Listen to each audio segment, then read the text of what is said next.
Hare Krishna. We continue reading from Bhagavad Gita as it is, chapter 9, the most confidential knowledge, text 19. Tapami aham varsham Tapami aham varsham nigrahanami utsrajami cha nigrahajami utsrajami cha amritam chaiva mrityuscha amritam chaivyamrityuscha sad asat chaham arjuna. sad asachaham arjuna. Translation and purport by His Divine Grace, A.C. Bhaktivedanta Swami Srila Prabhupada. O Arjuna, I give heat and I withhold and send forth the rain.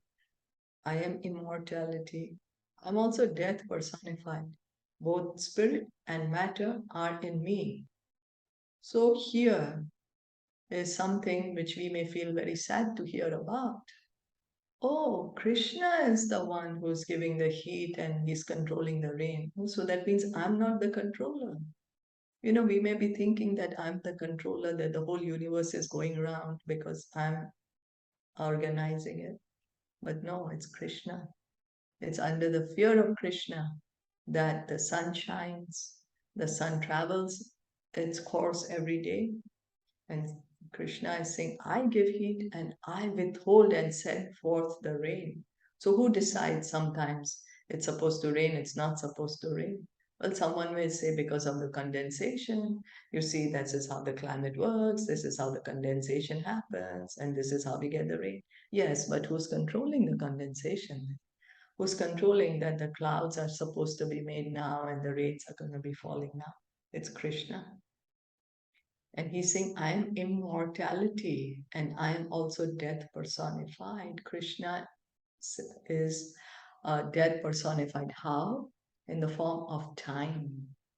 In the form of time, he will stand in front of us. And if we don't surrender to him, we have to surrender unto him in the form of death. Immortality, Krishna is eternal. That's the reason we, the spirit souls, are also eternal. Both spirit and matter are in me. Both of us, the Jivatmas, we are spirit souls. We are Krishna's marginal energy. And matter, material energy of Krishna. So everything belongs to Krishna. Krishna, by his different energies, diffuses heat and light through the agency of electricity and the sun. During the summer season, it is Krishna who checks rain from falling from the sky. And then, during the rainy season, he gives unceasing torrents of rain. The energy which sustains us by prolonging the duration of our life is Krishna. And Krishna meets us at the end as death. By analyzing all these different energies of Krishna, one can ascertain that for Krishna, there is no distinction between matter and spirit, or in other words, he is both matter and spirit. In the advanced stage of Krishna consciousness, one therefore makes no such distinctions. He sees only Krishna in everything. So the pure devotee completely and perfectly understands the position of Krishna, the position of the material world and the material energy, and the position of the Jivatma, the spirit soul. He sees, that's how he is able to see Krishna everywhere and everything, because he understands that all the living entities, all the jivas, the jivatmas, the souls, are all parts and parcels of Krishna. He understands perfectly that this material world is Krishna's external energy, Krishna's material energy. So he can understand everything belongs to Krishna.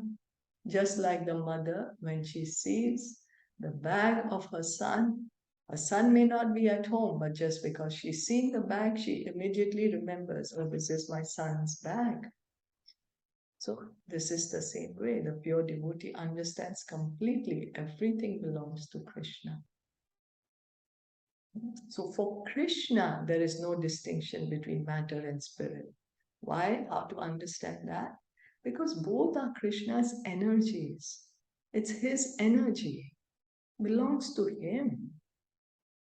Since Krishna is both matter and spirit, the gigantic universal form comprising all material manifestations is also Krishna, and his pastimes and in Vrindavan as two-handed Shyam Sundar playing on a flute are those of the Supreme Personality of Godhead.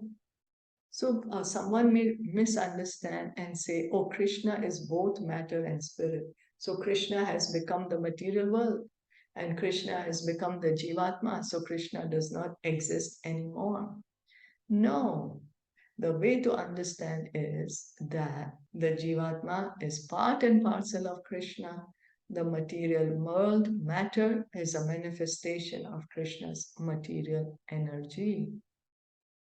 As we said, that there is the owner of a factory, and because by his labor he has made a big factory, machines, production lines, packaging lines, so many different things. It doesn't mean that the owner of the factory doesn't exist anymore and that he has become the machines and he's become the people working in his factory.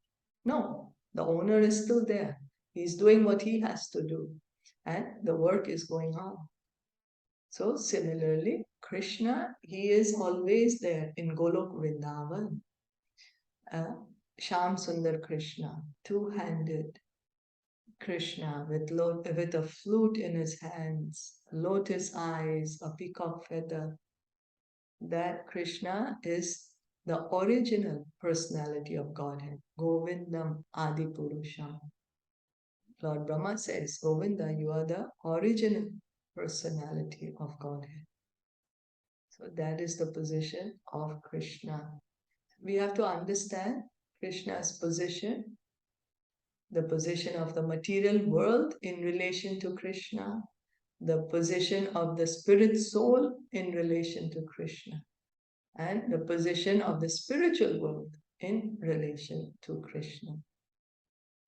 If we can see everything in relation to Krishna, then that is our perfection.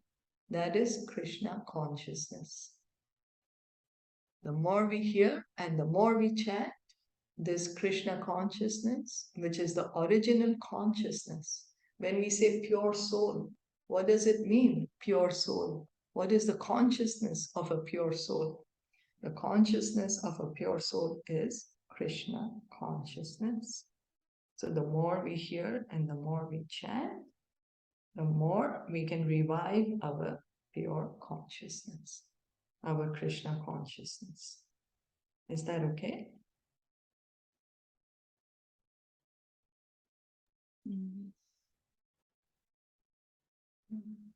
So we'll stop here for today. Thank you so much for listening in and joining in.